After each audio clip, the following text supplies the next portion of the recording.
જય શ્રી કૃષ્ણ. એસએસસી ક્લાસીસના રાજપૂત આયુષના સૌ વિદ્યાર્થી મિત્રોને નમસ્કાર. મિત્રો, આ એક નાનકડો ઇન્ટ્રો વિડીયો છે જે લેક્ચર સ્ટાર્ટ થવા પહેલાં 2 મિનિટનો ચાલશે, એના પછી લેક્ચર સ્ટાર્ટ થશે, બરાબર. અને સૌથી પહેલાં મેં વાત કરી દેમ તો મારું નામ આયુષ રાજપૂત અને આપણા ક્લાસીસનું નામ છે એસએસીસી, જેનું ફૂલ ફોર્મ છે સ્ટુડન્ટ અચીવ કોમર્સ ક્લાસીસ, બરાબર. અહીંયા સાઇટ પર તમને મારો મોબાઈલ નંબર દેખાશે. જો તમને કોઈ પણ સબ્જેક્ટમાં ડાઉટ હોય 11, 12 કોમર્સ, બીકોમ, એમકોમ, બરાબર, તમે એના પર મેસેજ કરીને પૂછી શકે. પછી એની નીચે મારા યુટ્યુબનું ચેનલ દેખાશે અને એ યુટ્યુબના ચેનલ પર તમને 11, 12ના તો થોડાક ઓછા મળશે, પણ બીકોમ, એમકોમના પૂરેપૂરા વિડીયો મળશે તમને. અને એની અંદર વિડીયોની અંદર કોમેન્ટ કરજો જો કંઈ બી નહીં ખબર પડે તો, બરાબર. આ બાજુ મારા ઉપર દેખાશે મારું પર્સનલ ઇન્સ્ટાગ્રામ અકાઉન્ટ હશે, એની નીચે આપણા ક્લાસીસનું ઇન્સ્ટાગ્રામ અકાઉન્ટ હશે અને એની નીચે એક ઇન્સ્ટાગ્રામનું અલગથી અકાઉન્ટ બનાવ્યું છે જેની અંદર 11, 12 પ્રથમ પરીક્ષા અને દ્વિતીય પરીક્ષાના તમને પેપર મળી જશે, બરાબર. અને એકદમ લાસ્ટમાં તમને દેખાશે ટેલિગ્રામનું ચેનલ છે. ટેલિગ્રામના ચેનલની અંદર 12th બોર્ડના અને બીકોમ, એમકોમના યુનિવર્સિટીના બધા પેપર મૂકેલા છે, બરાબર. અને એ પેપર શોધવા માટે મારા એમકોમની અંદર સાથે ભણતી એક છોકરી હતી પ્રિયા, જેણે હેલ્પ કરી છે, તો એ બધું ક્રેડિટ એને જ જાય છે, બરાબર. અને સ્પેશિયલી વાત કરી દેમ તો આપણા ક્લાસના અત્યાર સુધી કોઈ પેઇડ કોર્સ એટલે કે જે તમે પૈસાથી ખરીદીને ભણી શકે તેવા કોઈ કોર્સ નથી અને આપણા ટ્યુશન ક્લાસીસનું કોઈ અત્યાર સુધી એપ્લિકેશન નથી, બરાબર, જે ટૂંક સમયમાં ડેવલપ થશે, બરાબર. કંઈ બી ડાઉટ હોય એની ટાઈમ તમે પૂછી શકે અને આ જેટલી વસ્તુ દેખાય એ બધી વસ્તુ હું હેન્ડલ એકલો જ કરું છું. એટલે કદાચ શક્યતા એવી કે તમારા મેસેજના રિપ્લાય આપવામાં કે કોમેન્ટના રિપ્લાય આપવામાં થોડો ટાઈમ લાગી જાય, તો થોડુંક વેઇટ કરજો અને આપણે વિડીયો સ્ટાર્ટ કરીએ, બરાબર. Thank you. ચાલો, મોડું બંધ રાખજો, ખાલી ફોકટ બોલ કરીને ટાઈમ નહીં બગાડતા. 26મો જો ભૂલ સુધારણા નોંધ લખવાની છે, કોઈલું બધાએ? ચાલો, ભૂલ સુધારણા નોંધ લખવાની. ભૂલ સુધારણા માટે બી આમનોંધ જ લખવાની હોય, એટલે આમનોંધનો ખાનું બનાવવાનું, નમૂના બનાવવાના, તારીખ, વિગત, ખાપા, ઉધાર, જમા. અત્યારે મેં બનાવતો નથી. નંબર 1 જો, ચાલો, જ્યારે બી તમે ભૂલ સુધારણા બનાવે તો તમને યાદ હોય તો તમારે શું લખવાનું? પહેલાં સાચું, પછી ખોટું અને પછી એ બંને ઉપરથી કમ્પેર કરીને શું કરવાનું? ભૂલ સુધારવાની. બોલ નહીં કરતા છોકરીઓ, તમારો જ અવાજ આવે ખાલી. ચાલો, પહેલાં સાચું ને પછી ખોટું ને પછી એના પરથી ભૂલ સુધારીએ. પહેલું જોજો, કમ્પ્યુટરની ખરીદીના ચૂકવેલ 5000 ખરીદ ખાતે ઉધાર્યા છે. તો એમાં સૌથી પહેલાં સાચું જોઈએ. કમ્પ્યુટરની ખરીદીના તમે 5000 ચૂકવે તો આમ નોંધ બોલો. ગરિમા, કમ્પ્યુટર ખાતે ઉધાર તે ખરીદ ખાતે ને? જો પેલી એકાદ ખરીદ ખાતે એમ ગઈ. હા, રાજસ્થાની કેટલા રૂપિયા? 5000. મોડું બંધ રાખો. કમ્પ્યુટરની ખરીદીના તમે 5000 ચૂકવે તો રોકડ જાય તો જમા, ને કમ્પ્યુટર ધંધામાં આવે તો ઉધાર. પણ એ લોકોએ કમ્પ્યુટરની જગ્યા કોના ખાતે ઉધાર કરી દીધેલું છે? ખરીદ ખાતે ઉધાર કરી દીધેલું છે. તે કેમ આવ્યા કરે વચ્ચે? તે ખરીદ ખાતે એમ કે એકાદ તો કોઈ બોલ્યું, ડાયરેક્ટ આમ નોંધ ગયા કરે તમે એમ. અચ્છા, એટલા હોશિયાર થઈ ગયેલા ડાયરેક્ટ એમ. ચાલો, તમે કમ્પ્યુટર ખરીદીના ચૂકવે તો સાચી આમ નોંધ થાય કમ્પ્યુટર ખાતે ઉધાર, તે રોકડ ખાતે. ખોટી આમ નોંધમાં એ લોકોએ કમ્પ્યુટરની જગ્યા ખરીદ ખાતે લખ્યું છે. એનો અર્થ એવું કે રોકડ ખાતે તો સાચું જ હશે. હવે આ બંનેની અંદર જે કોમન છે તેના માટે તમારે કંઈ નહીં કરવાનું, પણ બાકીનું સુધારવાનું. સુધારવા માટે સાચું લખવાનું, ખોટાને ઉલટાવવાનું. તો સાચું લખું તમે અહીંયા લખું. હા, તમે હોશિયાર થઈ ગયેલા. બસ, મેં તમારો બિગ ફેન. બસ, કમ્પ્યુટર ખાતે ઉધાર, તે ખરીદ ખાતે. પણ જ્યારે તમે 50માંથી 50 લાવે ને ત્યારે મેં તમારો બિગ ફેન થવા અકાઉન્ટમાં. પણ હવે એ ચાન્સ ગયો. હવે તો 80 માર્ક્સનું પેપર આવવાનું. 80માંથી 80 લાવો તો. સેકન્ડ જો, મકાન ભાડાના 4800 દુકાન માલિક વેદાંતને ચૂકવેલા જે તેમના અંગત ખાતે ઉધારેલા છે. તો સૌથી પહેલા સાચું લખાવો. લખાવો ને, ડાયરેક્ટ લખાવો વાળા. લાવ નંબર 2, લાવ ડાયરેક્ટ વાળા. હા, બોલો નહીં, એ તો બધી હોશિયારી ખાલી હેલ્લા સુધી જ. હા, ફાઇનલ લખાતી છે ને? રોકડ ખાતે ઉધાર, તે ઉપાડ ખાતે. પરફેક્ટ. મતલબ તું એ ડાયરેક્ટ લખાયું એમ. થોડીક વાર પહેલા તમે હોશિયારી જેવા વાંચતા હતા તે 4800 ઉધાર બી ખોટું છે, જમા બી ખોટું છે. ચાલો, હવે જાય આપણે આપણા સ્ટેપ પર. પહેલા સાચું લખવાનું. મકાન ભાડાના રૂપિયા 4800 દુકાન માલિક વેદાંતને ચૂકવેલા, પહેલાં તો આની જ વાત કરીએ કે મકાન ભાડાના તમે 4,800 ચૂકવેલા છે. બોલો આમનો, મકાન ભાડાના તમે 4,800 ચૂકવેલા છે. મકાન ભાડા ખાતે ઉધાર, તે રોકડ ખાતે કેટલા રૂપિયા ચૂકવ્યા? 4,800. છોકરીઓ ગણગણ બંધ કરજો. હવે આ જે મકાન ભાડા ખાતે લખવાના હતા તેની જગ્યાએ એ લોકોએ કોના ખાતે ઉધાર્યા? પેલા માણસનું નામ શું છે? વેદાંત. વેદાંતના અંગત ખાતે ઉધાર્યા. એટલે અહીંયા આવું કર્યું એ લોકોએ, વેદાંત ખાતે ઉધાર, અને રોકડ ખાતે માટે કંઈ નથી કીધેલું એટલે તે રોકડ ખાતે જ રહેવાનું. કેટલા રૂપિયા? 4,800. હવે કન્ડિશન આ શું થઈ તે જો. ધારો કે આ મારા ક્લાસ, બરાબર, નીચે પેલા કોણ બોલ બોલ કર્યા કર્યા? હા ડિમ્પલ, આ ધ્રુવી બોલી ને. ચાલો, આ મારું ક્લાસ અને નીચે તમને ખબર છે પેલી શોપ ચાલે તે આ દુકાનના ઓનર છે, મતલબ આપણા ક્લાસના, આપણે ભાડા પર જ છે, બરાબર. તો એમનું નામ સંજયભાઈ છે. મેં મારા ક્લાસનું ભાડું ચૂકવ્યું. મારા ક્લાસનું ભાડું 8,500 મેં સંજયભાઈને ચૂકવ્યું. મેં મારા ધંધામાં નોંધ શું કરા? મેં ચૂકવ્યું છે ભાડું, તો ભાડા ખાતે ઉધાર તે રોકડ ખાતે કરા, બરાબર. પણ મેં કોને આપ્યા પૈસા? સંજયભાઈને. અને મેં ભાડાની જગ્યા ભૂલથી કોના ખાતે લખી દીધા? સંજયભાઈ ખાતે. ખબર પડે હવે ભૂલ શું થઈ? તમે શું વિચાર્યું ખબર? એમના અંગત ખાતે લખ્યા એટલે કોના ખાતે લખી દીધા? આપણે ઉપાડ ખાતે લખી દીધા. આવું પેલી પોરીએ વિચાર્યું ને પછી ખોટું ખોટું લખાયું, હા ને. એટલે છે ને કોઈ બી દિવસ ડાયરેક્ટ નહીં લખવાનું, થોડુંક વિચારી જ લેવાનું. ખબર પડી ભૂલ શું થઈ? હા ને. ચાલો, એટલે અંગત વર્ડ વાપરે સાંભળે એટલે તરત જ ઉપાડ નહીં સમજી લેવાનું. આ ખોટું તે કેન્સલ કરીએ આપણે. રોકડ રોકડ સરખું છે એટલે એનું કંઈ નહીં કરવાનું. સાચું લખીએ એટલે કે મકાન ભાડા ખાતે ઉધાર, અને જમા શું કરવાનું? વેદાંત ખાતે. ચાલો, વેદાંત કે વેદાંગ. તો નેક્સ્ટ નંબર 3, દલાલીના રૂપિયા 1200 ચૂકવ્યા જેની દલાલી ખાતામાં 2 વખત ખતવણી થઈ. બોલ યાઈસા, મોકો આપ્યો તને. એને દુઃખ થતું હતું કે મને ચાન્સ નહીં મળ્યા કરે. લે દક્ષ, તને મોકો આપ્યો. બસ દલાલી ખાતે ઉધાર તે આમનોંધમાં લખવા કહેતો છે દક્ષ. દલાલી ખાતે ઉધાર તે રોકડ ખાતે. કેટલા રૂપિયા લખું દક્ષ? 1200. દક્ષની હાઈટ ઓછી છે, પતલો છે, વિશ્વાસ કરાય? નહીં કરાય. તો જાડા ને લાંબા બોલો. તન્વે, ખોટું બોલો. ઓય ધ્રુવી, ટાઈમ પાસ બંધ કરજે.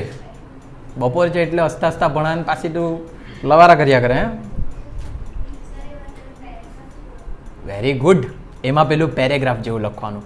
આ ભૂલ કાચા સરવૈયાને અસર કરતી ભૂલ છે. ખબર? 2 પ્રકારની ભૂલ ભણેલા આપણે.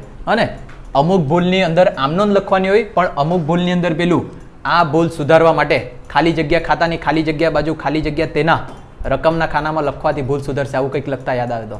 દક્ષ નહીં યાદ આવે? જો તને થોડી યાદ આવે, તારી હાઈટ છે ને. ચાલો, બોમ્બીટા પીધેલું તો કામ થશે તો. હે ને. હવે જોઈ લો, આમનોંધ લખાવી તે તો દક્ષની સાચી જ છે, પણ આમાં ભૂલ શું થઈ તે તમે શોધી શકે? હા ને. એવું એમ કીધું કે દલાલી ખાતામાં 2 વખત ખતવાયા, તો અહીંયા કંઈક લખવાના તમે. આમનોંધમાં કંઈ લખી શકે? હા કે ના? ના. તો ત્યારે તમને ખબર પડી જાય કે આ ભૂલ કઈ ભૂલ છે? પેલી ફકરા લખવાવાળી ભૂલ છે. હા ને. તો જો મેં અહીંયા દલાલી ખાતું બનાવું, બોર્ડ પર જોજો, દલાલી ખાતું બનાવું ને એની અંદર ખતવણી કરું, તો દક્ષ પ્રમાણે દલાલી ખાતે ઉધાર, તો દલાલી ખાતાની કઈ બાજુ લખાવા જોઈએ? દલાલી ખાતે ઉધાર, તો દલાલી ખાતાની કઈ બાજુ લખાવા જોઈએ? ઉધાર બાજુ. કેટલા રૂપિયા લખાવા જોઈએ? 1200 રૂપિયા. આવું સાચું નોંધાવા જોઈતું હતું. ભૂલ શું થઈ દેજો? દલાલીના રૂપિયા 1200 ચૂકવ્યા જેની દલાલી ખાતામાં 2 વખત ખતવણી થઈ. એટલે 1200 કેટલી વખત લખાઈ ગયા? 2 વખત. જો મારે આ ભૂલ સુધારવી હોય તો દલાલી ખાતાની કઈ બાજુ 1200 લખવા પડે? જમા બાજુ. તો જો અહીંયા તમારે આવું ચોખ્ખું લખી આપવા પડે. આ ભૂલ સુધારવા દલાલી ખાતાની કઈ બાજુ? જમા બાજુ. રકમના ખાનામાં 1200 અને વિગતના ખાનામાં 2 વખત ખતવાયા તેના એમ લખવાથી ભૂલ સુધરી જશે. અને કાઉન્સમાં લખી આપવાનું આમનોન થશે નહીં. શું લખી આપવાનું? આમનોન થશે નહીં. આવડ્યું? બરાબર. ચાલો નંબર 4 પર જાય, પછી ડાયરેક્ટ લખાવાનો હતો. નંબર 4, મકાનમાં કરેલ વિસ્તરણના 1 લાખ ભૂલથી સમારકામ ખાતે ઉધાર્યા છે. ચાલો ડાયરેક્ટ લખાવવાવાળા ડાયરેક્ટ લખાઈ શકે, ફકરા લખાવવાળા ફકરા લખાવો, કે આમનોન દ્વારા આમનોન લખાવો. બધાને ચાન્સ આપ્યો, ઓપન ચાન્સ. વિજેતાને મળે કમળ. હા, પૈસા નહીં ખર્ચાય ને એમાં. બોલો.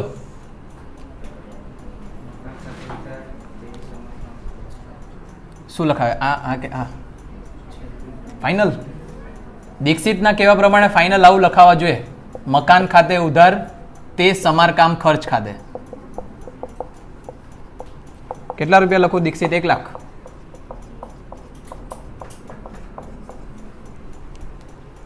ડાયરેક્ટ વાળી પોરી રાજસ્થાન. બરાબર છે દક્ષ, તારું શું કહેવાનું? હવે તારા પર જ છે બધું. હા, એક તો તારું ઓછું હાઈટ બાઈટ બધું. બોલો, છે કોઈ? માઇકાલાલ કે માઇકાલાલી? વિસ્તરણ એટલે ધારો કે આ મકાન છે મારું, 1 ફ્લોર બાંધેલું, બીજું 1 માળ બાંધે તે, તેને વિસ્તરણ કહેવાય. બસ ચાલો, સાચું છે. અહીંયા જો બધા પહેલાં મેં સાચી આમ નોંધ લખું. મિલકતની ખરીદી, એના અંદર જેટલો બી ખર્ચો થાય બધું શેમાં પ્લસ થાય? મિલકતમાં જ પ્લસ થાય. તો મિલકતને મેં હજુ વધારતો છે. ધારો કે આ ફર્નિચર છે, એ ફર્નિચરની અંદર પેલું સાઈડના સરમાઇકલ નીકળી ગયેલા હોય, અત્યારે સારા છે, વિડીયોમાં દેખાતા નહીં હોય એટલે, હા ને, બધું સારું જ છે. પણ જો એ નીકળી ગયેલું હોય તો એના ઉપર મેં પાછું ચોંટાડી શકું ને, સુથારને બોલાવીને, કે નહીં કરાય? કરાય ને. દરવાજા નીકળ્યો જોયા કરે તું ખરાબ પોયરો. અને ધારો કે આ ઉદાહરણ છે આપણી પાસે, દરવાજો આપણો ખરાબ છે, જો આને મારે હરકું કરવાનો હોય તો આ દરવાજો બી હરકો થઈ જાય કે નહીં? બરાબર. તો જે એ હરકો થાય, આ દરવાજો શું છે? મિલકત. જો આના પર મેં ખર્ચો કરું તો આ મિલકતનો જ ખર્ચો કહેવાય. જેમ પહેલાં આપણે પંખાને યંત્ર માટે જોઈએ, ફર્નિચર માટે જોઈએ તેવું. તો મિલકતની ઉપર તમે કોઈ બી ખર્ચો કરે, એને વધારવા માટે, એના સમારકામ માટે કે કોઈ પણ પ્રકારનો બધો ખર્ચો મિલકતમાં જ લખાય. એટલે અહીંયા મારે શું લખવા પડે? મકાન ખાતે ઉધાર. મેં ખર્ચો કર્યો તો ધંધામાંથી રોકડ જાય તો જમા, તે રોકડ ખાતે. એ લોકોએ ભૂલથી ક્યાં લખ્યું? સમારકામ ખાતે. એ લોકોએ ભૂલથી ક્યાં ઉધાર કરી દીધેલું છે? સમારકામ ખર્ચ ખાતે. તો રોકડ ખાતે તો એટલું જ કર્યું હશે, કેમ કે એમાં કોઈ ભૂલ નથી કીધેલી. એટલે આ રોકડ કેન્સલ. તો સાચું લખે તો મકાન ખાતે ઉધાર, ખોટાને ઉલટાવે તો સમારકામ ખર્ચ ખાતે જમા. કેટલું સિમ્પલ હતું, પણ તમને ક્યારે આવડે? ચાલો 26 પછી વિભાગી કઈ પૂછવાના?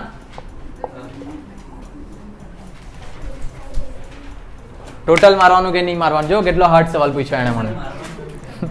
પછી માર્યા કરજો કે. ચાલો, આ એક સવાલ હતો યાઈસાનો. 500 રૂપિયાની નોટ બકરી ખાઈ ગઈ.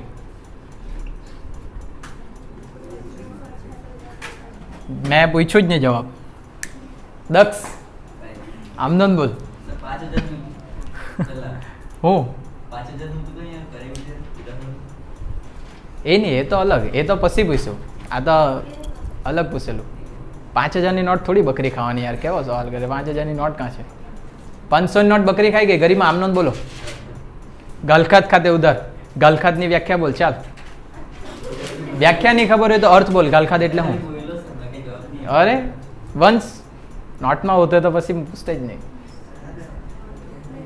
ગરિમા, સેજલ, અંજલિ કેમ? કેમ કે ચોપડીમાં છે, વાત પતે. હા, જોજો અહીંયા. પહેલા તો તમારે વ્યવહાર શું લખવાનો? રોકડ કે ઉધાર?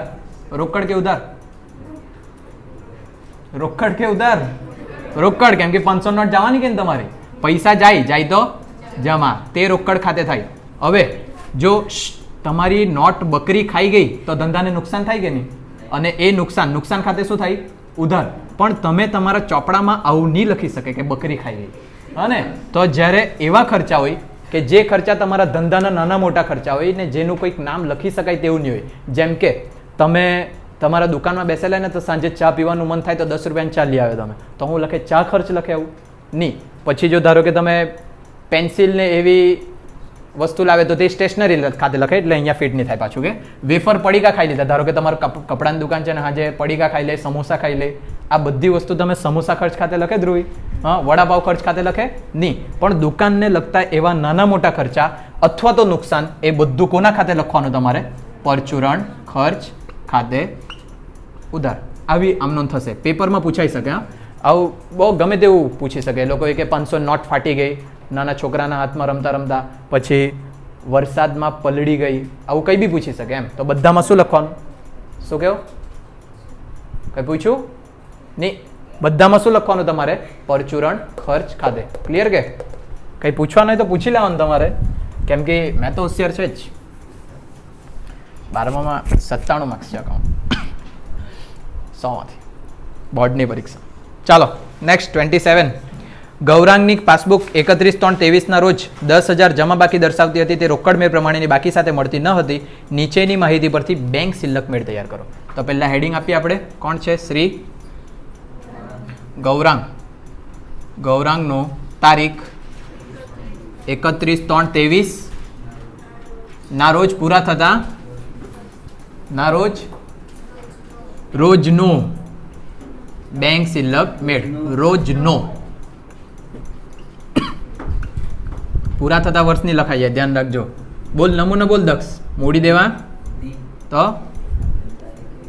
તારીખ વિગત વ્યવહાર નંબર એમ કે દર વખતે તને ખોટો પાડે. હા, વ્યવહાર નંબર વિગત ઉધાર રૂપિયા ને જમા રૂપિયા.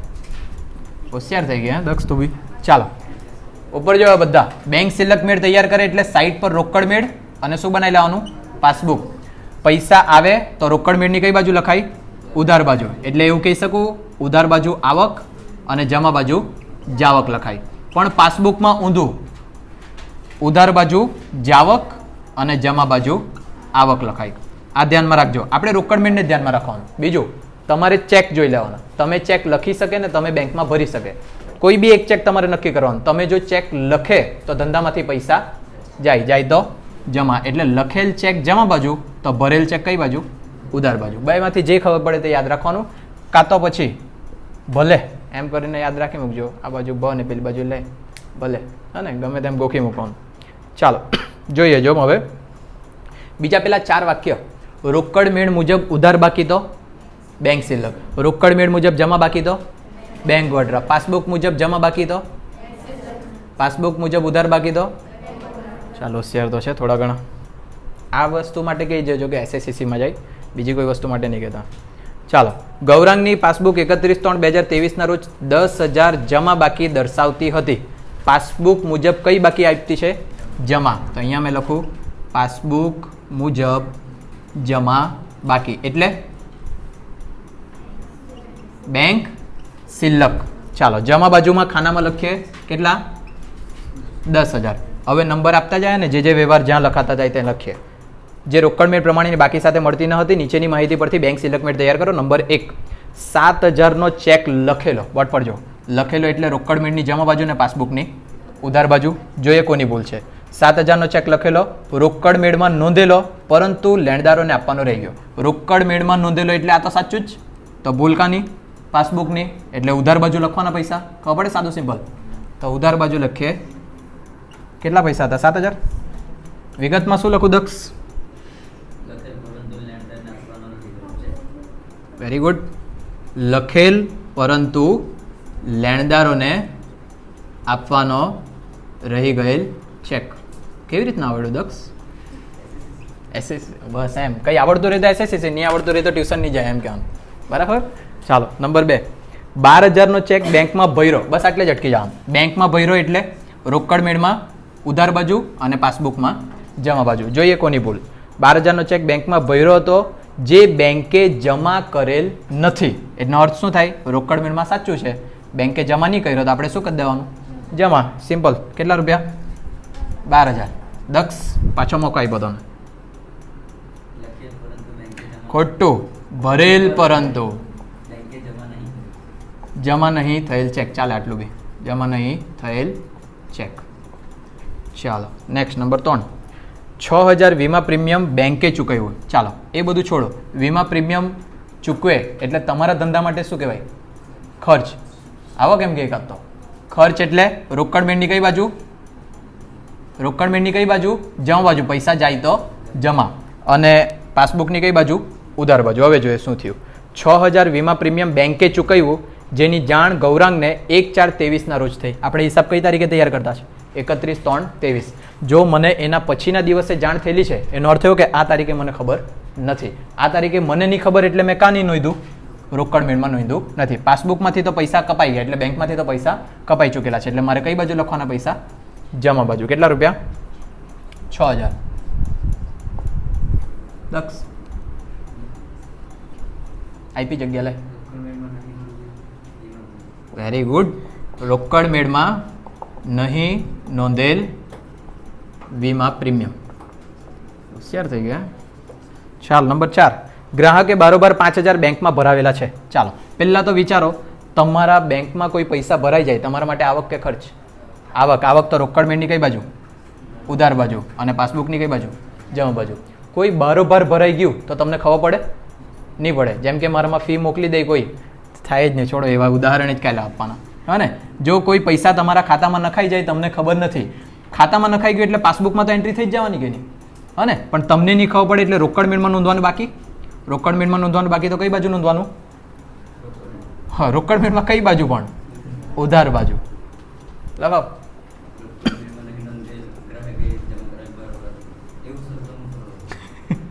રોકડ મેળમાં નહીં નોંધેલ બારોબાર જમા કરાવેલ ચેક. ચાલે. નો ઓબ્જેક્શન. 5મો. 6700 બેંકમાં ભરેલો ચેક. ચાલો, ભરેલો ચેક એટલે પહેલાં એ જ નક્કી કરી નાખીએ. ભરેલો એટલે અહીંયા ઉધાર બાજુ ને અહીંયા જમા બાજુ. ભરેલો ચેક નકરાયો, જેની માહિતી 2/4/23 રોજ મળી. જોજો અહીંયા બધા આવે. નકરાઈને ચેક ત્યારે એનાથી ઊંધી નોંધ થાય. એટલે આ પહેલાં આપણે સાચું નક્કી કર્યું, બરાબર? પણ જો નકરાયો ને તો ઊંધું નોંધ એટલે આ જમા બાજુ ને અહીંયા કઈ બાજુ? ઉધાર બાજુ. ખબર પડે? જો ધારો કે લખેલો ચેક હોતે તો આપણે અહીંયા 2 નોંધ કરતે.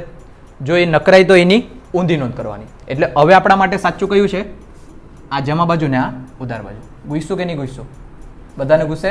પાછું જોવો, જો એવું લાગે તો 6700 બેંકમાં ભરેલો ચેક. તમે બેંકમાં ચેક ભર્યો એટલે રોકડ મેળમાં ઉધાર બાજુ ને પાસબુકમાં જમા બાજુ. આ સાચી નોંધ થઈ ગઈ. પણ જો ચેક નકરાય ને તો એની ઊંધી નોંધ કરવાની. ઊંધી એટલે અહીંયા જમા બાજુ ને અહીંયા ઉધાર બાજુ. એટલે હવે આ તમારા માટે સાચું છે. તો જોઈએ ભૂલ કોની થઈ તે. 6700 બેંકમાં ભરેલો ચેક નકરાયો, જેની માહિતી 2/4/23 રોજ મળી. આપણે 31/3/23 રોજ હિસાબ તૈયાર કરતા છે. આપણને 2 દિવસ પછી ખબર પડે. એનો અર્થ એવો કે આપણને અત્યારે ખબર નથી. આપણને નથી ખબર એટલે કોની ભૂલ? કોની ભૂલ? રોકડ મેળની. એટલે કઈ બાજુ લખવાનું પૈસા? જમા બાજુ. કેટલા? 6700. દક્ષ રોકડ મેળમાં નહીં નોંધેલ નકરાયેલ ચેક. પતી ગયું? મારો ટોટલ કઈ બાજુ વધારે? જમા બાજુ. 10 22 6 દુ 12 12 દુ 24 24700. 24700 માંથી 7 ને 5 13 બાદ કરો. 22 તો નહીં આવે. 12700.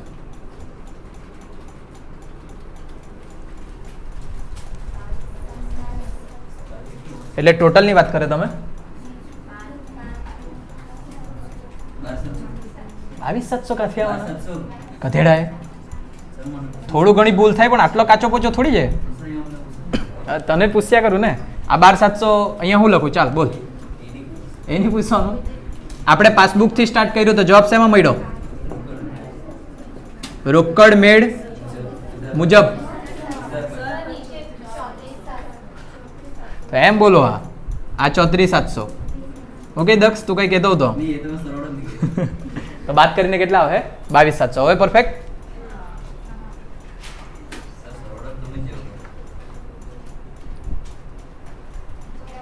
બરાબર. ચાલો, રોકડ મેળ મુજબ આ કઈ બાકી મળી? ઉધાર બાકી એટલે બેંક શિલ્લક. જોજો અહીંયા મેં પાસબુક થી સ્ટાર્ટ કરેલું તો છેલ્લે જવાબ શેમાં મળે? રોકડ મેળમાં. આટલું ધ્યાન રાખવાનું. પૈતો દાખલો કઈ ધડ મારવાની હતી.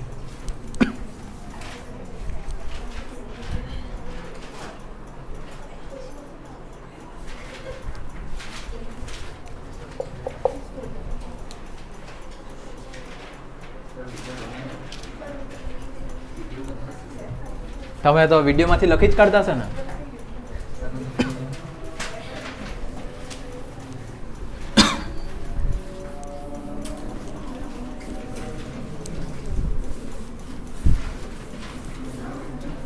ઉમરસાડી વાળા નહીં આવ્યા અંતાઈને બેહી રહેલા ખબરો નહીં પડી આગળ. ચાલો 28 પ્રાર્થના ચાલુ થયેલી છે જરીક. 28 જોજો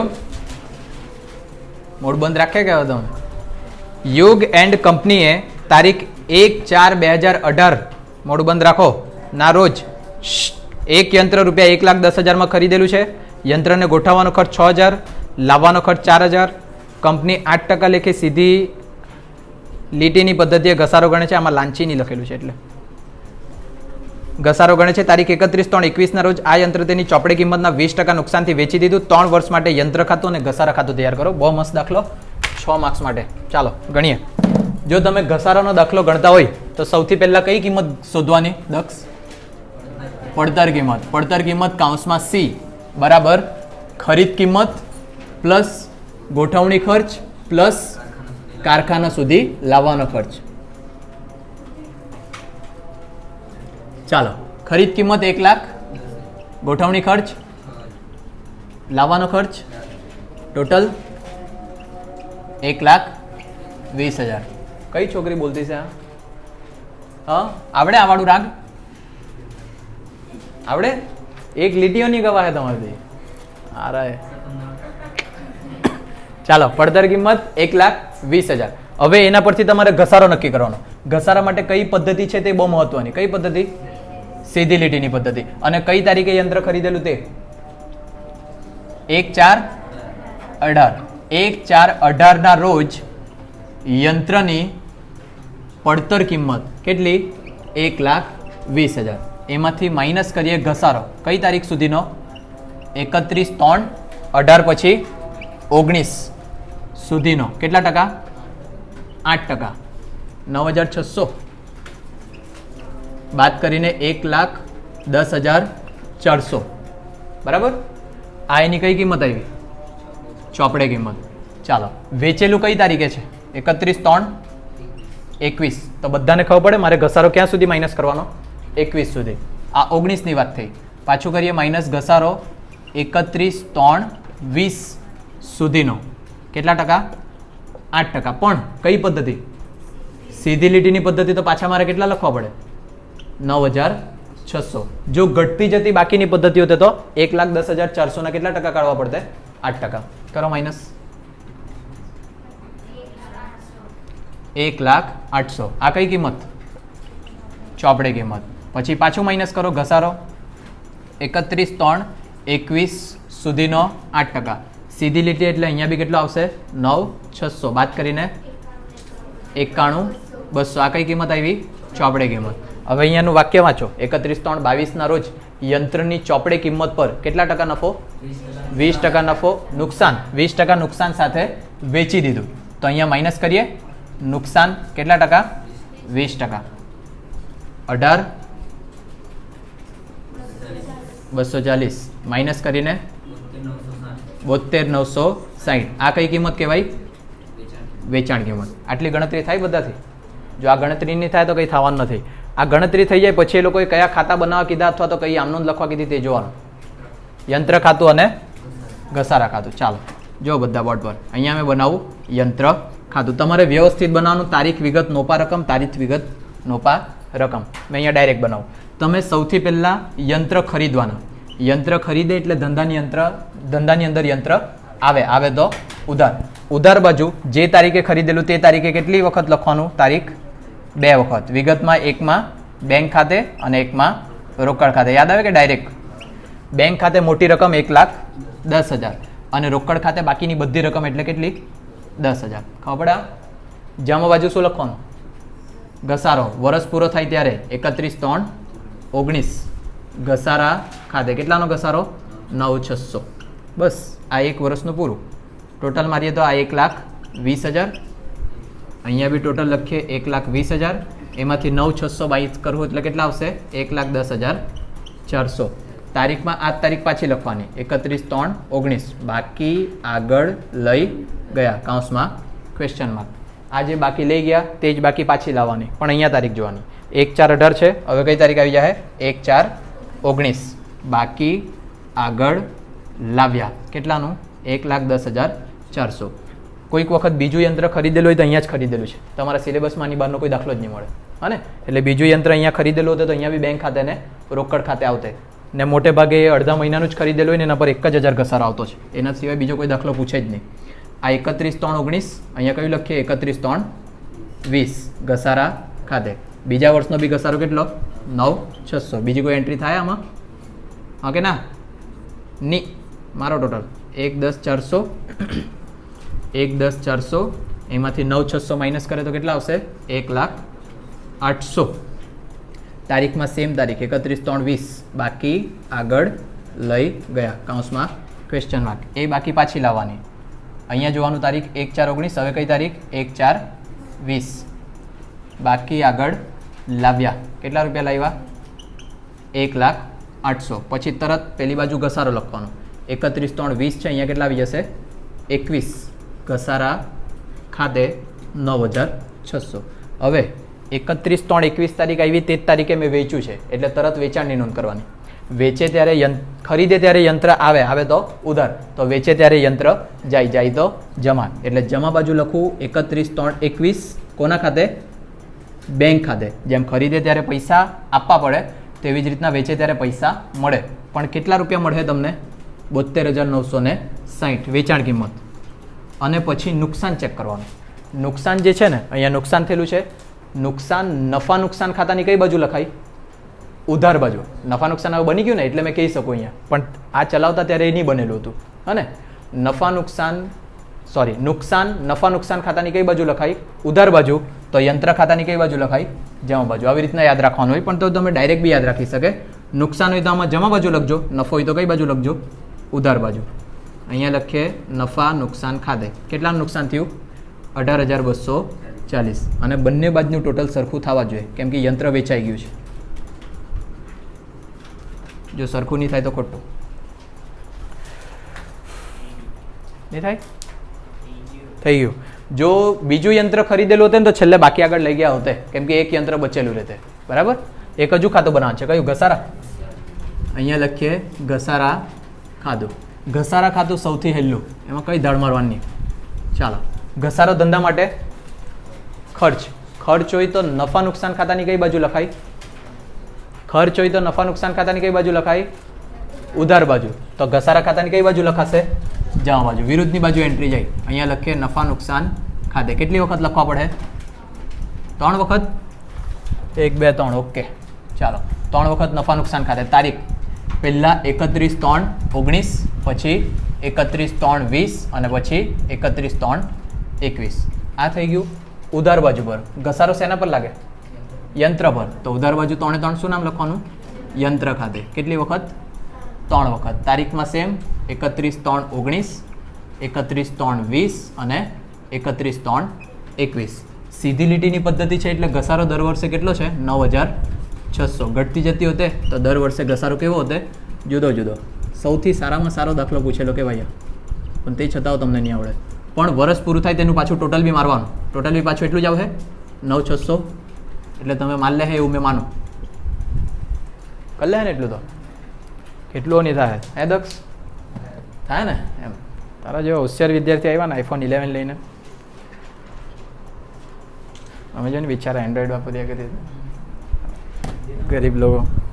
વિડીયો તો આપણે તારા જ ફોનમાં જ બનાવતા હશે યાર. જાણી જોઈને તું ફ્લેક્સ કરવા માંગે ને વિડીયોમાં. કંઈ પૂછવા ના હતા કે એવું તો પૂછ્યું જ ને. પૂછે ને મેમ મોડે જ બધું સાફ કરી લાગું. ગરીમાં કંઈ પૂછવા નહીં.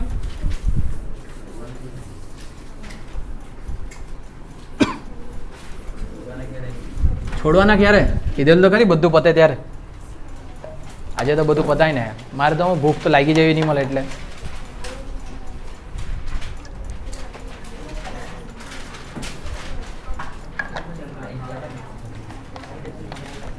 પાણી પતી ગયું, કઈ નહીં, શ્વાસ છે. ચાલો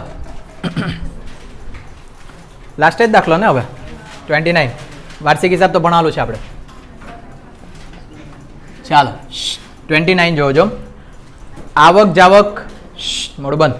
આવક જાવક ખાતા અને અન્ય માહિતી પરથી અંધજન મંડળનું તારીખ 31/3/15 રોજ પૂરા થતા વર્ષનું ઉપજ ખર્ચ ખાતું તૈયાર કરો. ચાલો ઉપજ ખર્ચ ખાતું યાદ કરો. એની અંદર કઈ કઈ વસ્તુ લખવાની, કઈ કઈ વસ્તુ નહીં લખવાની. આ બાજુ મેં લખું લખવાવાળી, આ બાજુ લખું નહીં લખવાવાળી. બોલો, હવાલાની નોંધ નહીં કરવાની, કરવાની તો કઈ નહીં. બોલો ચાલો ચાલો, બહુ ટાઈમ. ખર્ચા લખવાના ને આવક નહીં લખવાની, ખોટું. બોલો હરકું, જરીક વિચારો હજુ. શું કહે ધ્રુવી? મને ખબર તારથી જ જવાબ મળે. બોલ. દાન, દાન તમે મને આપવાના. હું એવું કઈ?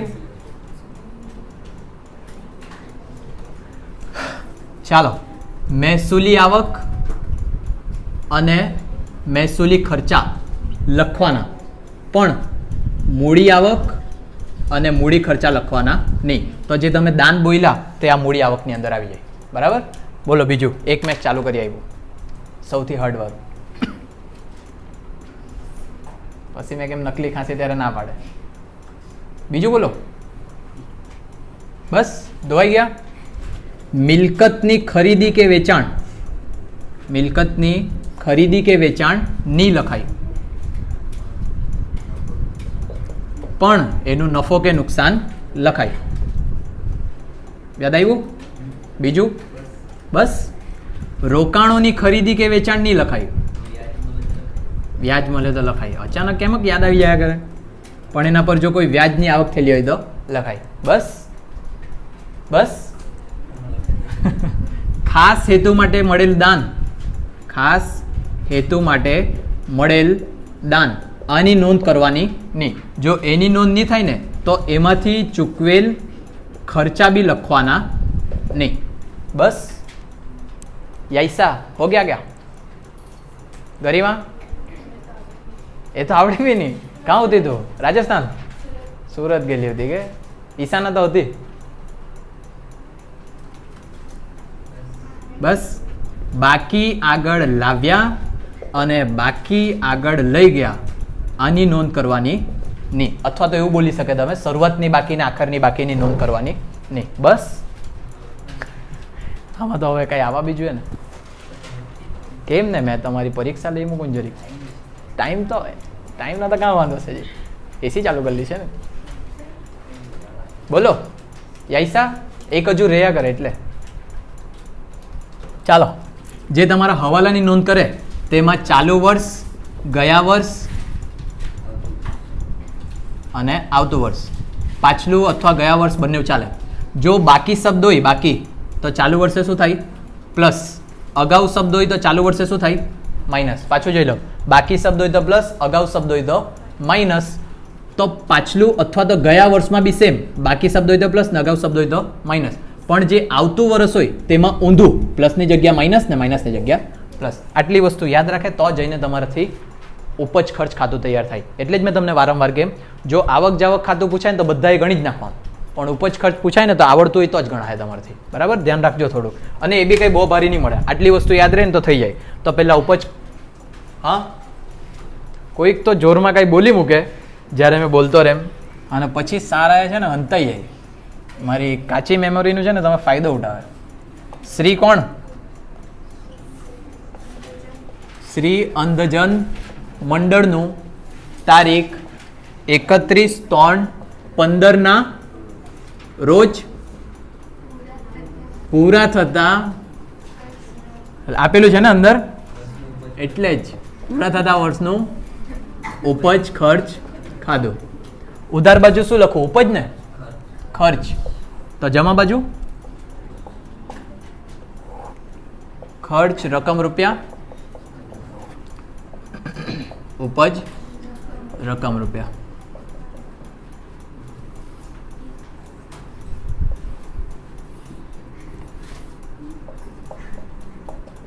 ઉધાર જમા લખવાનું ધ્રુવી, ડાબી બાજુ જમા ને જમણી બાજુ ઉધાર, બરાબર ને? ચાલો સ્ટાર્ટ કરીએ. કોઈ બી વસ્તુ દાખલો ને એવું ગણીએ તો એસએસસીસી વાળા બધાએ ક્યાંથી સ્ટાર્ટ કરવાનું? હવાલાથી. શ્રી આયુષાઈ નમો તો કહેવાનું જ, પણ નંબર 1 જો, લવાજમમાં 2015-16ના વર્ષ માટે 500નો સમાવેશ થાય છે. હવે આપણે છે ને આપણું વર્ષ બી જોવા પડે. આપણે તૈયાર કરતા છે 31/3/15 પૂરા થતા વર્ષ. 31/3/15 પૂરું થતું હોય તો સ્ટાર્ટ થયેલું હશે 1/4/14. એનો અર્થ એવો થાય કે અત્યારે કયું વર્ષ કહેવાય આપણું ચાલુ? 14/15. તો ચાલુ વર્ષ 14/15 છે તો પાછલું વર્ષ હશે 13/14 અને આવતું વર્ષ હશે 15/16. ખબર પડે બધાને? આ જરૂરી છે કેમ કે પહેલો જ હવાલો જો શું કીધું? લવાજમમાં 15/16. 15/16 એટલે કયું વર્ષ? આવતું વર્ષ. એના માટેનું શું કીધેલા છે? 500નો સમાવેશ થયેલો છે. તો પહેલા લવાજમ શોધી કાઢો ને. 7000 કાં લખું? ખર્ચ કે ઉપજ? ખર્ચમાં કે ઉપજમાં? ઉપજ. મળેલ લવાજમ કેટલા? 7000. બીજું, આવક જાવક ખાતા પરથી તૈયાર કરતા છે તો આવકમાંની બધી વસ્તુ ક્યાં જાહે? ઉપજમાં. જાવકમાંની બધી ક્યાં જાહે? ખર્ચમાં. બરાબર ને ઈશાનબેન? હા ચાલો હવે જોજો. 2015-16ના વર્ષ માટે મળેલ 500નો સમાવેશ આની અંદર છે. 2015-16 એટલે આવતું વર્ષ. આના પછીના વર્ષના બી આમાં જ સમાઈ ચૂકેલા છે તો એ અગાઉથી મળેલા કહેવાય? હા કે ના? તો આમાંથી માઇનસ કરી દે. અગાઉથી મળેલ કેટલા રૂપિયા? 500. બાદ કરીને કેટલા આવશે? 6,500. ચાલો નેક્સ્ટ. હવાલો નંબર 2 એ બી પાછું લવાજમનું જ છે તો 6,500 આપણે અંદર જ રાખવા પડે. 14/15ના વર્ષ માટે મળવાનું બાકી લવાજમ 700. તો પ્લસ કરીએ. મળવાનું બાકી કેટલા? 700. બંનેનો સરવાળો કરીને 7,200. નંબર 3, રોકાણો પર મળવાનું બાકી વ્યાજ 500. તો કોઈ જગ્યાએ રોકાણો પર વ્યાજ તો હશે જ નહીં. લખું કે નહીં લખું? રોકાણો લખાય? નહીં લખાય. વ્યાજ લખાય? લખાય. રોકાણો પર મળવાનું બાકી. મળવાનું બાકી એટલે ખર્ચમાં લખું કે ઉપજમાં લખું? ઉપજમાં લખાય કેમ કે મળવાના છે આપણને. તો અહીંયા લખીએ રોકાણ પર મળવાનું બાકી વ્યાજ કેટલા રૂપિયા? 500. પછી પગાર ચૂકવવાનો બાકી તો પગાર શોધવા પડે 4,200. જાવક બાજુ છે એટલે આપણે શેમાં લખવાનું? આવકમાં લખવાનું. શાબાશ ધ્રુવી. ખર્ચમાં લખવાનું. પગાર 4,200 ખાલી એમ રાગ હાથે મેચ થવા જોઈએ એમ. આવકમાં છે એટલે શેમાં લખવાનું? જાવકમાં એમ કદેડા. પગાર ચૂકવવાનો બાકી. બાકી શબ્દ હોય તો શું કરવાનું? પ્લસ. હસ્યા કરે વાસી શરમ વગરની દાંડી. ચૂકવવાનો બાકી કેટલો? 600 એટલે કેટલા થવાના? 4,800. પછી નંબર 5, તારીખ 31/3/15ના રોજ સ્ટેશનરી સ્ટોક ₹100. સ્ટેશનરી સ્ટોક કઈ તારીખનો આપેલો છે? આખરની તારીખનો. તો આપણા પાસે કોઈ જગ્યાએ સ્ટેશનરીનો ખર્ચો એની ખરીદી એવું કંઈક છે? ક્યાં ગયું? Stationery printing 700. અહીંયા લખું મેં સ્ટેશનરી પ્રિન્ટિંગ. બરાબર? કેટલાની? 700ની. એમાંથી ₹100 આખરમાં બચેલા છે તો એનો અર્થ એવો થાય કે અત્યારનો મારો ખર્ચો કેટલો? 600. તો અહીંયા માઇનસ કરીએ 31/3/15નો સ્ટોક. નેક્સ્ટ. પતી ગયા હવાલા? ચાલો ઠીક. હવે પેલી બાદથી જોઈએ. બાકી આગળ લાવ્યા રોકડ સિલક બેંક સિલક લખાય? આમાં નહીં લખાય. મળેલ લવાજમ આવી ગયું. હોલનું ભાડું લખવાનું. ક્યાં લખું? ખર્ચમાં ને? ઉપજમાં. જો આવક બાજુનું બધું અહીંયા જ આવે. હોલનું ભાડું કેટલું? 2,000. મળેલ વ્યાજ લખવાનું કે નહીં લખવાનું? લખવાનું. કેટલાનું? 1500નું. જો અહીંયા મળેલ વ્યાજ 1500 છે અને પેલું મળવાનું બાકી આની અંદર પ્લસ કરવાનું. બરાબર? આપણે ચેક નહીં કર્યું. અહીંયા લખીએ મળવાનું બાકી કેટલું? 500. તો આ કેટલા થાય? 2,000. આ 500 અલગથી નહીં બતાવવાનું. ખબર પડી? નહીં પડી? જો હવાલો નંબર 3, રોકાણો પર મળવાનું બાકી વ્યાજ. બાકી શબ્દ હોય તો શું કરવાનું? પ્લસ. તો મળવાનું બાકી વ્યાજ, વ્યાજની અંદર પ્લસ થાય. મળેલ વ્યાજ કેટલું? 1500. દેખાય? હવે મળેલ વ્યાજ મેં અહીંયા 1500 લખ્યું. એની અંદર મળવાના બાકી કેટલા? 500. આ પ્લસ કરીને 2,000 લખાય. ખબર પડે? તમે 12 બી લખેલા હોત ને તો બી સાચું જ કહેવાય, પણ જ્યાર સુધી આવું આપેલું ને ત્યારે સુધી એવું જ ચાલવાનું. પસ્તીનું વેચાણ. પસ્તીનું વેચાણ ઉપજ કેટલા રૂપિયા 200. મળેલ દાન નહીં લખવાનું, પહેલા આજ તો જવાબ મળેલો આપણને. જૂના ફર્નિચરનું વેચાણ દક્ષ, જૂના ફર્નિચરનું વેચાણ નહીં લખવાનું. બસ કઈ બોલવાનું નહીં એના હાથે. તું કોઈ બોલવાનું કઈ ચોપડે કિંમત લખવાની. ચાલો ફર્નિચર નફો થયો. કેટલાનો નફો થયો દક્ષ? 200 રૂપિયાનો નફો થયો. જો 1000ની વસ્તુ 800માં વેચી દક્ષને 200 રૂપિયાનો નફો થયો. ચાલો 200નું નુકસાન. મિલકતની ખરીદી વેચાણ નહીં લખાય પણ નફો નુકસાન લખવાનું. 1000ની વસ્તુ તમે 800માં વેચે તો 200નું શું થયું? નુકસાન. નુકસાન હોય તો ખર્ચ બાજુ લખીએ 200 રૂપિયા જૂના ફર્નિચરના વેચાણનું નુકસાન. ચાલો જાવક બાજુ આવી જાઓ. જાવક બાજુની બધી વસ્તુ ખર્ચમાં લખાય. પગાર આવી ગયો, સ્ટેશનરી પ્રિન્ટિંગ એ બી આવી ગઈ, વીમો કરવેરા બાકી ને. લખું કે નહીં લખું? લખવાનું, લખાડ્યું પછી બોલ્યા કરે. વર્તમાન પત્રોનું લવાજમ લખવાનું. વર્તમાન પત્રોનું લવાજમ 600. મરામત ખર્ચ લખવાનું. કેટલું? 500. રોકાણોની ખરીદી નહીં લખવાનું, મિલકતની ખરીદી નહીં લખાય, પુસ્તકોની ખરીદી નહીં લખવાનું. બાકી આગળ લઈ ગયા છે કઈ હાર્ડ આમાં? હા હા, જો આ વસ્તુ ખબર રહી ને તો ગણાય, નહીં તો ગણાય નહીં. મારો ટોટલ કઈ બાજુ વધારે? કઈ બાજુ? કેટલું? 11,400. નવું પેપર લખાવી મૂકા મેં, મગજ નહીં ખરાબ કરતા હું. 4,300 બસ.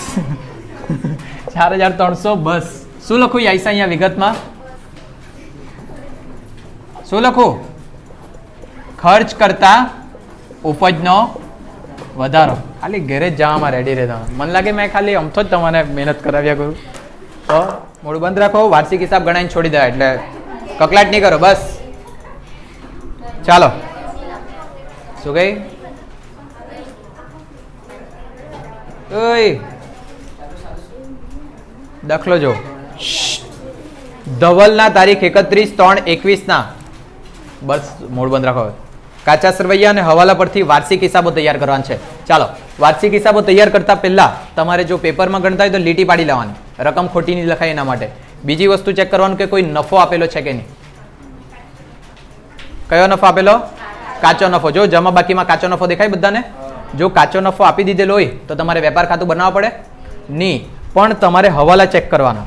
પહેલો હવાલો જોજો, કમિશન. કમિશન વેપાર ખાતામાં જાય નહીં. બીજો હવાલો મૂડીને ઉપાડ પર વ્યાજ જાય નહીં જાય. ત્રીજો ફર્નિચર મકાન ને મોટર કાર પર ઘસારો જાય નહીં. દેવાદાર પરથી ગલખાદ કે સામાન્ય અનામત, આમાંથી એવો કોઈ બી હવાલો છે જેની વેપાર ખાતામાં એન્ટ્રી થાય નહીં. તો જો એવો કોઈ હવાલો હોતે કે જેમાં વેપાર ખાતામાં એન્ટ્રી થતે હેત, તો આપણે અહીંયા કયું ખાતું બનાવવા પડતે? સુધારેલું વેપાર ખાતું. પણ જો એવું નથી તો અહીંયા આપણે ખાલી કેટલા ખાતા બનાવવાના? 2. ગરીમાં કયા કયા ખાતા બનાવવાના? 2. કયા કયા? નફા નુકસાન અને પાગુશ્રેય. પાગુશ્રેય ખાતું છે તો પત્રક છે, તો ખાતા કેટલા બનાવવાના? ખાલી 1. અને 1 શું બનાવવાનું? પત્રક. એમ જવાબ આવવા જોઈએ તમારા. પણ એવા જવાબ તો ખાલી રાજપૂત આઈસે જ આપી શકે. કઈ છે વારી? ચાલો. શ્રી ધવલનું તારીખ 31/3/21 રોજ પૂરા થતા વર્ષનું નફા નુકસાન ખાતું. આ બોલ બોલ કરવાનું બંધ કરજો હવે, નહીં તો ઘરે મોકલી દેવા. અને ઘરે મોકલા મીન્સ કે 12મા સુધી ઘરે મોકલા એમ.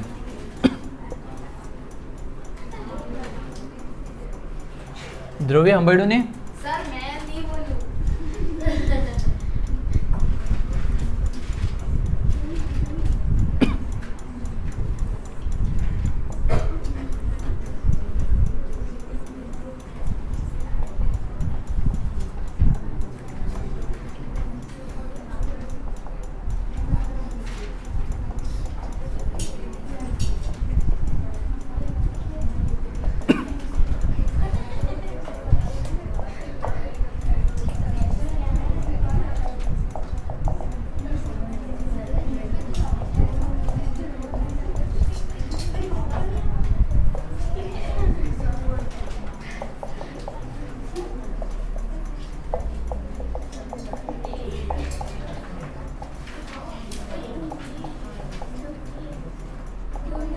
ચાલો મોડ બંધ રાખો. હવે નફા નુકસાનના ઉપર હેડિંગ આપવાનું શ્રી ધવલનું તારીખ 31/3/21 રોજ પૂરા થતા વર્ષનું નફા નુકસાન ખાતું અને પહેલામાં પાકા સરવૈયામાં ના રોજનું પાકું સરવૈયું.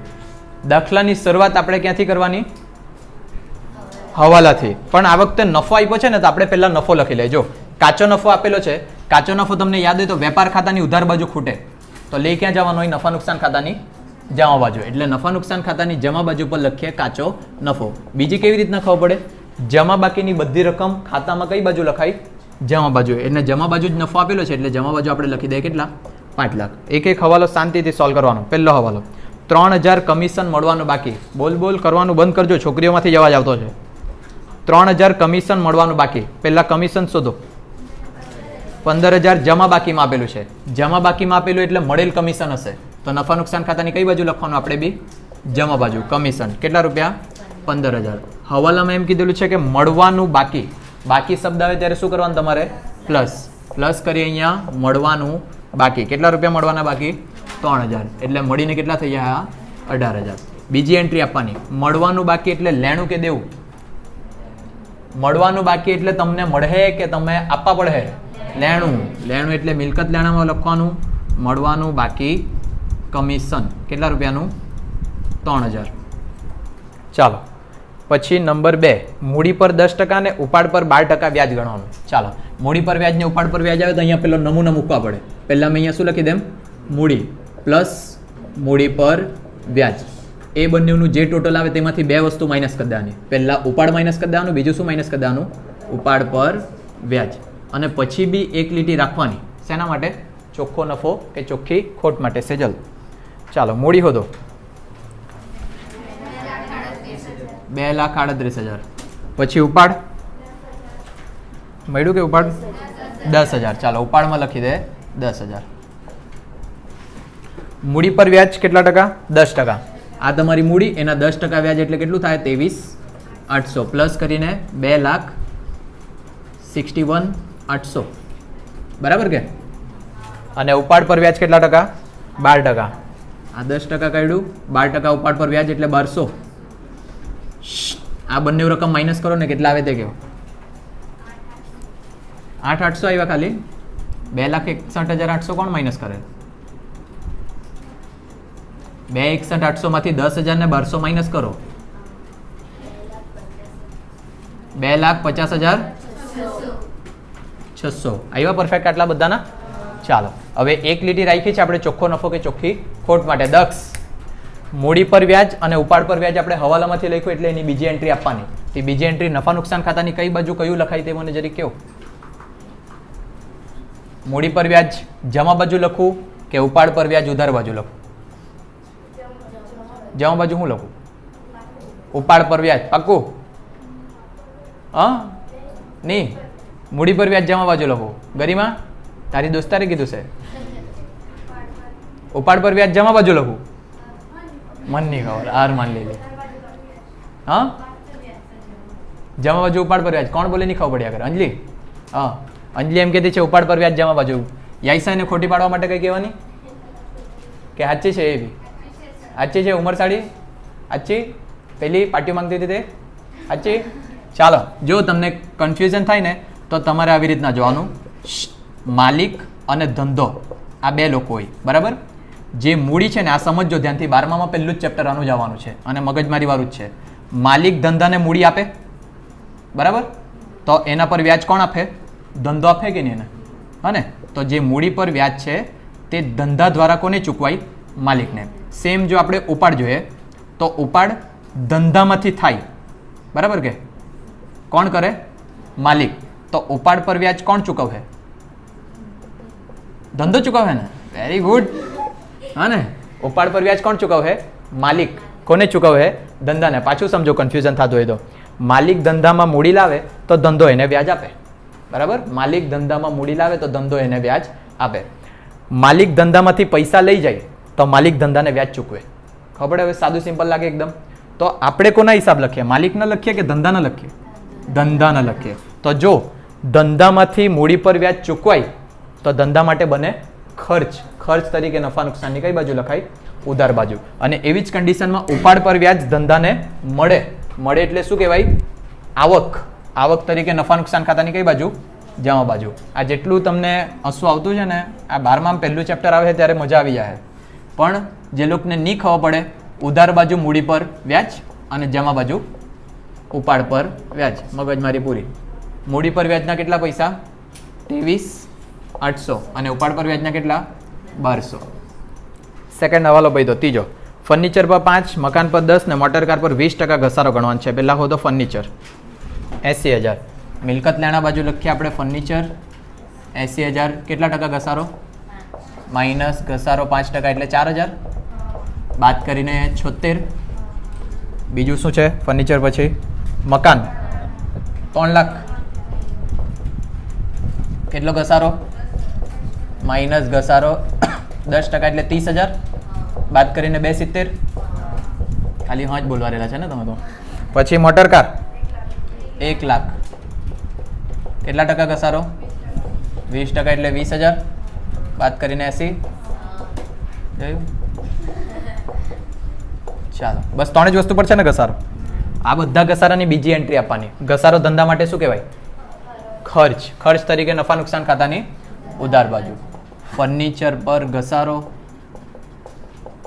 મકાન પર ઘસારો અને મોટર કાર પર ઘસારો. તમે ઘસારો હેડિંગ આપે અને 3 લખી લઈને પછી ટોટલ મને 12 લખે તો બી ચાલે. કદાચ સ્કૂલમાં કરાવ્યું હોય તો, દાખલો કરાવ્યો હોય તો એમ. 4,000, 30,000 ને 20,000. નેક્સ્ટ હવાલો નંબર 4. દેવાદારોમાંથી 10,000 ગાલખાદ માંડી વાળવાનું છે.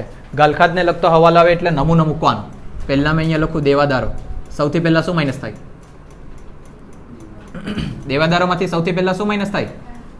ગાલખાદ કઈ? કાચા સરવૈયાની. Very good. હા, માઇનસ ગાલખાદ અનામત કાચા સરવૈયાની ને હવાલાની. અને પછી એક હજુ માઇનસ થાય, દેવાદાર પર વટાવ અનામત, તે બી કઈ? કાચા સરવૈયાની. બરાબર ને? હવાલાની. યાદ રાખો, પાકા સરવૈયામાં બધું શેનું માઇનસ થાય? હવાલાનું જ માઇનસ થાય. પણ દેવાદાર પર વટાવ અનામત છે નથી, તો આગળ વધવાની જરૂર નથી. નફા નુકસાન ખાતાની ઉધાર બાજુ લખાવો. ગાલખાદ કાચા સરવૈયાની કે હવાલાની? કાચા સરવૈયાની. પછી માઇનસ માઇનસ પ્લસ પ્લસ ગાલખાદ હવાલાની. પછી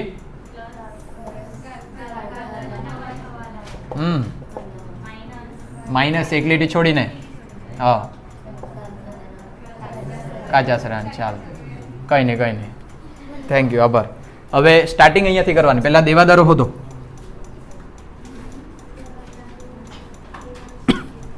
પરચુરણ દેવાદારો લખ્યા છે, દેખાય? 2 લાખ. મોડું બંધ રાખો. અહીંયા મેં લખી દઉં પરચુરણ દેવાદારો 2 લાખ. ગાલખાદ હવાલામાં કેટલી? 10,000. મળી બધાને? 10,000 માઇનસ કરીએ તો 1,90,000. ગાલખાદ અનામત હવાલામાં કેટલી? 5%. આના 5% કાઢો.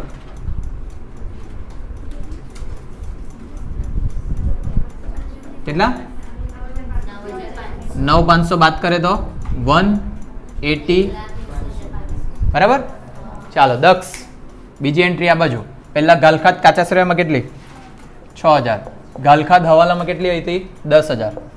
ગાલખાદ અનામત હવાલામાં કેટલી હતી? 9,500. ટોટલ કરે એટલે 17,500 કે 18,500? આથી 17,500. આ કઈ બી બોલ્યા કરે તમે. 25,500.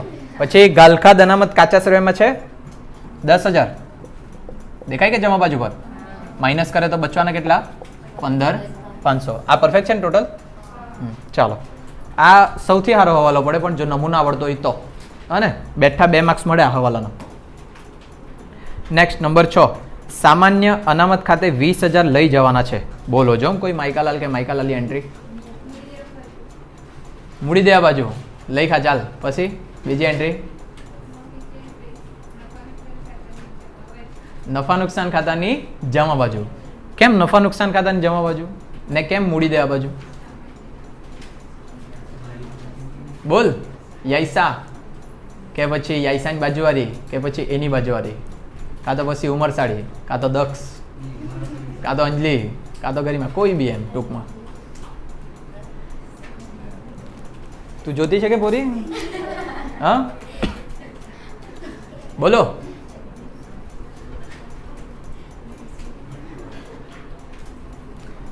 સામાન્ય અનામત ધંધા માટેની અનામત છે અને મેં તમને અનામતને જોગવાઈના ચેપ્ટરમાં એવું કીધેલું કે બધી અનામત ધંધા માટે દેવું જ કહેવાય કે નહીં કીધેલું? એક લાફા મારા નહીં કીધેલા અને જો મેં ડૉક્ટર વાળું ઉદાહરણ આપેલ. મને ખબર તમારા મમ્મી પપ્પા થોડાક પૈસા સાઈડ પર રાખતા હોય કે કદાચ કોઈ માંદું પડ્યું તો દવાખાને લઈ જવાનું થાય અને 5,000 રૂપિયા તમે સાઈડ પર રાખ્યા ને તો એ તમારી સેવિંગ નથી, એ તમારા માથે દેવું છે. એ દેવું કોનું કહેવાય? ડૉક્ટરને આપવાનું દેવું કહેવાય. એવું સમજવાનું ખાલી. વાસ્તવમાં એવું મમ્મી પપ્પાને કહેવા લાગે ને તો માર છોડે તમને. હા ને? એટલે કોઈ પણ પ્રકારની અનામત ધંધા માટે શું સમજવાનું તમારે?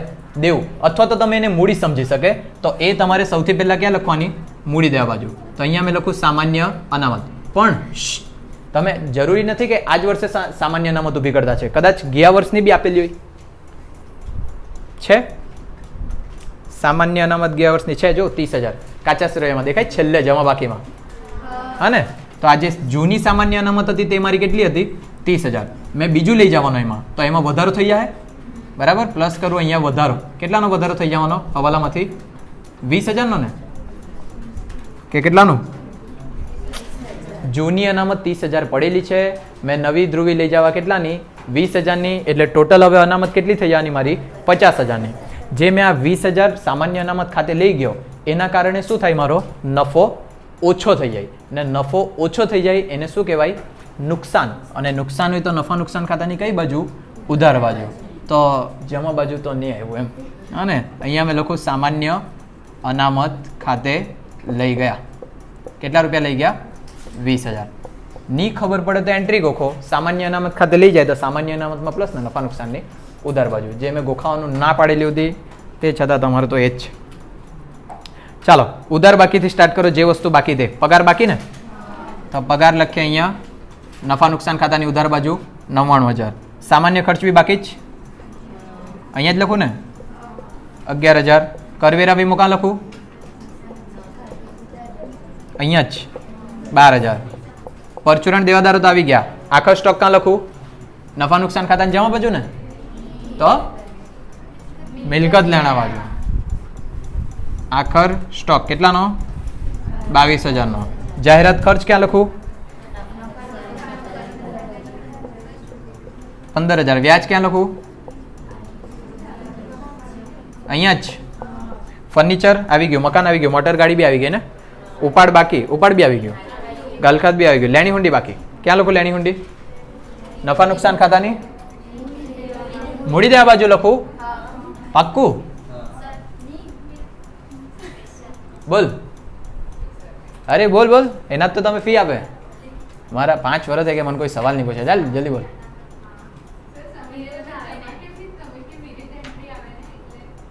સામાન્ય અનામતમાં એટલે આ 20,000ની વાત કરે, વિરુદ્ધની એન્ટ્રી થવા જોઈએ એમ. ચાલો આ જે 20,000 લખ્યું, હા બરાબર, આ જે 20,000 મેં લખ્યું તે ઉધાર છે કે જમા છે? આ જમા છે બરાબર, હા કે ના? આ જમા જ છે ને પાક્કું? જમા બાજુનું હોય તો જ આપણે આ બાજુ લખ્યું. ક્વેશ્ચન માર્ક, જલ્દી બોલ નહીં. આ જે 30,000 છે તે જમા બાજુ હતું કે નહીં? એટલે આપણે મૂડી દેવામાં લખ્યું. આપણે મૂડી દેવામાં લખીએ એટલે જમા બાજુનું બધું લખીએ. પરફેક્ટ, ગુસ્સું છે ને? તો આ જે છે તે મારું શું છે? જમા છે બરાબર. અને આ જે શું છે, કઈ બાજુ લખ્યું મેં? ઉધાર. અને નામાના કાયદા પ્રમાણે એક ઉધાર ને એક જમા જ થાય દર વખતે બરાબર. હવે તારો સવાલ જરી ખરકી રીતના પૂછ મને. હવે કે જવાબ મળી ગયો? મળી ગયો પાક્કું? નહીં પૂછ હજુ, હરકું પૂછવાનું તો પૂછી લે. મને લાગે તને બાજુવાડીએ ખાલી ચડાવ્યો. અને ચાલો ખબર પડી છે પાક્કું? વધ્યા આગળ. આપણે ક્યાં પૂછેલા હતા? લેણી હુંડી પૂછેલા હતા. એટલું રાગમાં કેમ પૂછ્યા? મૂડી દેવા બાજુ કે મિલકત લેણા બાજુ? મિલકત. જવાબ જ બદલાઈ ગયો જો 5 મિનિટમાં. મૂડી દેવા પર લટકેલા હતા. લેણી હુંડી કેટલી? 5,000. જાવક માલ ગાડા ભાડું?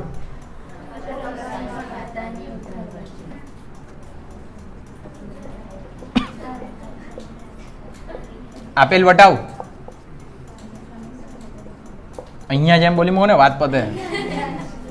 રોકડ સિલક મિલકત લેણ આવવા જો કેટલી 5000. જ્યાં બાકીમાં આવી જાઓ. કાચો નફો લખી દીધો. બેંક ઓવરડ્રાફ્ટ ક્યાં લખું? નફા નુકસાન ખાતાની પાક્કું. બેંક ઓવરડ્રાફ્ટ બેંક ઓવરડ્રાફ્ટ ધંધા માટે દેવું ખર્ચ કરજો તમે. બેંક ઓવરડ્રાફ્ટનો અર્થ શું થાય?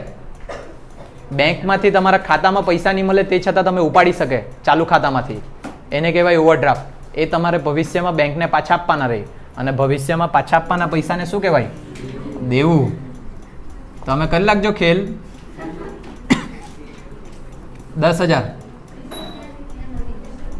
હા શું કહી પૂરી 20 મરી ગયા તો એવું નહીં મળે. તમારા સવાલોનો જવાબ નહીં મળે મારા પાસે. કમિશન આવી ગયું, મૂડી આવી ગયું, ગલખાદ અનામત આવી ગયું, લોન બાકી. ક્યાં લખું? લોન મૂડી દેવા બાજુ કેટલા રૂપિયા? 40,000. લેણદારો ક્યાં લખું? મૂડી દેવા બાજુ. દેવી હુંડી ક્યાં લખું? મૂડી દેવા બાજુ. મળેલ વટાવ ક્યાં લખું? નફા નુકસાનની જમા બાજુ. સામાન્ય અનામત તો આવી ગયું મારો ટોટલ. મને લાગે તમને લોકોને સુવિધા નહીં અપાય. એસી ચાલુ કરે તો ફાટી ગયા તમે.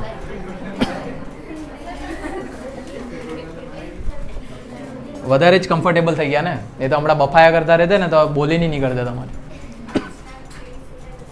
5,23,200.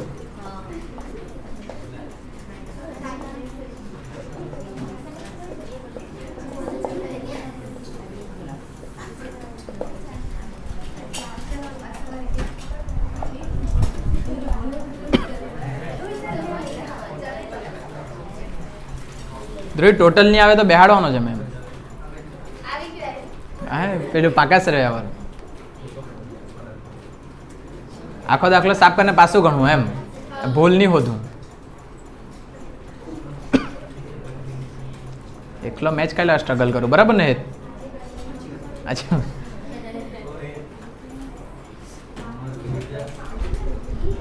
લાવી સાનો 2,55,900 લખીને બેહી રહેલી. 2,55,900 પ્લસ કરો કેટલા આવે તે જો. તો ટોટલ માર્યા કરે.